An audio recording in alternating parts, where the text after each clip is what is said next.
a lot of women, and you will probably understand this, Stacey, because, you have had a baby fairly recently, right? A lot of women are going through pregnancy and then straight into, not necessarily perimenopause, but they are basically not getting their levels back up again. And it takes a long time to rebuild your iron levels.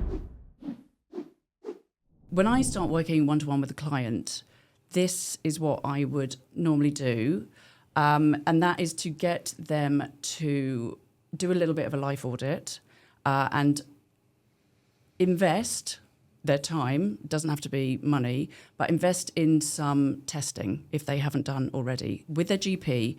We're not talking about hormone testing because we know that beyond the age of 45, we don't need to test hormones to diagnose menopause. It's a clinical diagnosis, so we go through symptoms.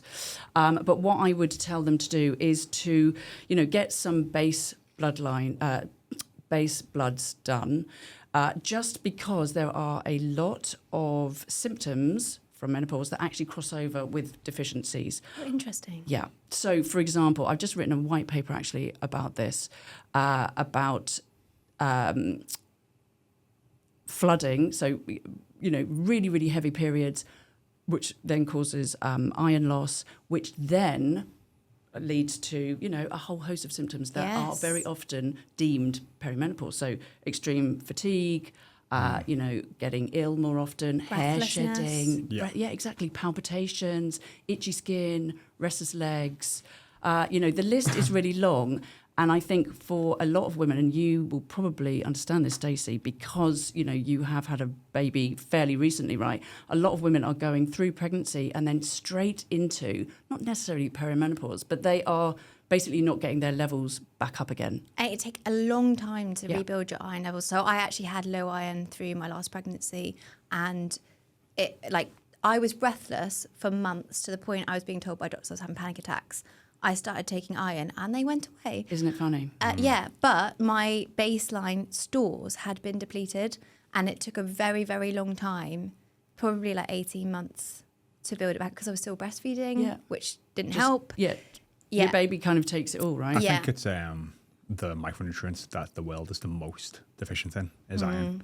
I'm sure Si can fact check me on that, but I'm pretty sure it's over 2 billion people worldwide, maybe even more deficient in iron. Really? So, yeah, it's very, very high. Well, the thing is, we're told one side of the health agenda is don't eat red meat, and then the other side is you need red meat for iron. So it's you can't win, all of these things, isn't it? Well, and also I think it's really, like you say, it's really hard to get your levels back up. And I think what happens is perhaps, even when it is noted by GPs, there's a big spectrum, right? So you can be right at the bottom of that kind of in-range spectrum. Yes. But you are told, you're absolutely fine. Your numbers are all, totally in check. Whereas actually, if you were to just nudge them up even a little bit, you would feel exponentially better. If you didn't know, I am a weight loss coach, but I've also lost over 50 pounds myself, so I do know how hard this journey can be. Jaymie and I built the BodySmart method to cut through all the BS out there and bring together the latest weight loss science to fast track your weight loss. None of the frustrating trial and error that I battled with myself. Over 4,000 women have lost 15 to 60 pounds within 6 months with us, whilst also gaining healthy habits, skills and knowledge, which mean they'll never have to diet again. Now, we know that you have thrown hundreds, if not thousands of dollars at this before and been disappointed endless times. So at BodySmart, we are so confident that you'll get results with our method. We have a full money-back guarantee. To apply to work with one of our expert one-on-one coaches, go to bodysmartfitness.com. I can totally agree with that, and I've got that experience exactly. I was in the healthy range, and as soon as I started supplementing, even though I wasn't supposed to, I was fine. So I think particularly with the NHS, it's like a green or a red. Your results are not this is the range, this is optimal, this is okay, and you are here. It's you are either okay or you're not, which isn't how people work, and it isn't how bodies work. So I think if you can get private testing, if you can afford it, or even just get your results from your GP. Yeah, you don't need private testing. Yeah. I think getting them... Yeah, so we've got more than 2 billion people in the world today are estimated to be deficient in key vitamins and minerals, vitamin A, is that iodine, iron and zinc. Yeah. And it's, women and girls who are menstruating who are most obviously prone to low iron. Yeah. So iron's a big one. Yeah. What else is a common one that you see?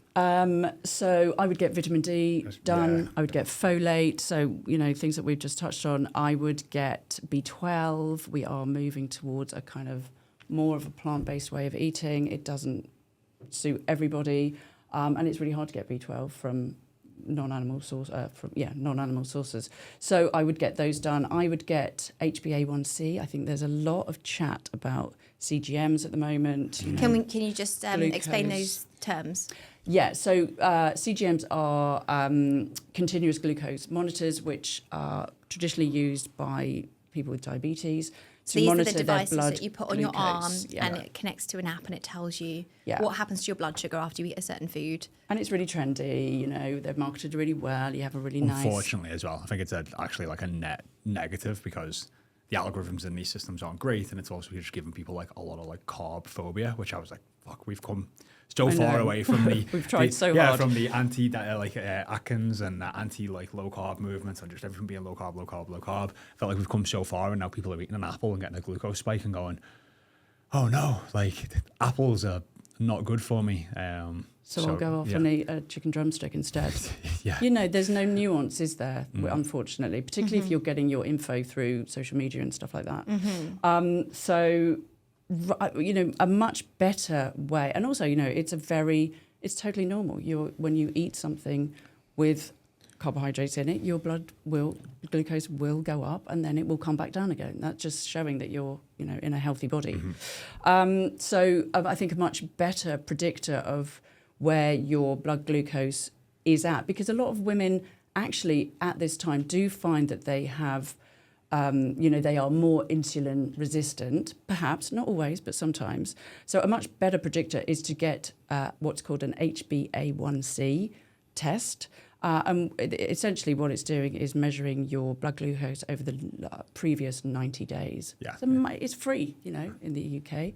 And a much better indicator than wearing this hyperfixating, panicking, changing your diet unnecessarily, removing carbs, removing fibre, that then affecting your gut microbiome. Yeah, it has like a really knock-on impact. Yes. I mean, I can probably get the study on this, but I think it's over 50% of the US population, and it might be the UK as well, are pre-diabetic. So actually getting that tested and seeing, right, is my HbA1c am I possibly pre-diabetic? Because if you just look at that, like you have low iron, low vitamin D, you're pre-diabetic, you could be going through perimenopause, and again, not to dismiss those symptoms, but these are some things that you could possibly fix pretty quickly with some supplementation and some lifestyle changes in diet, and feel significantly better.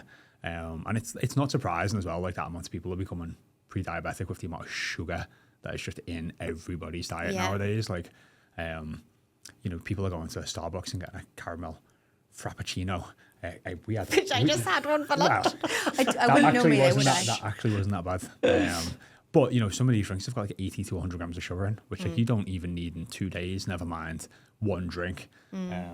Oh wow, so 98 million American adults, more than 1 in 3 have pre-diabetes. Yeah, and most of them are not don't even know aware of it. Yeah.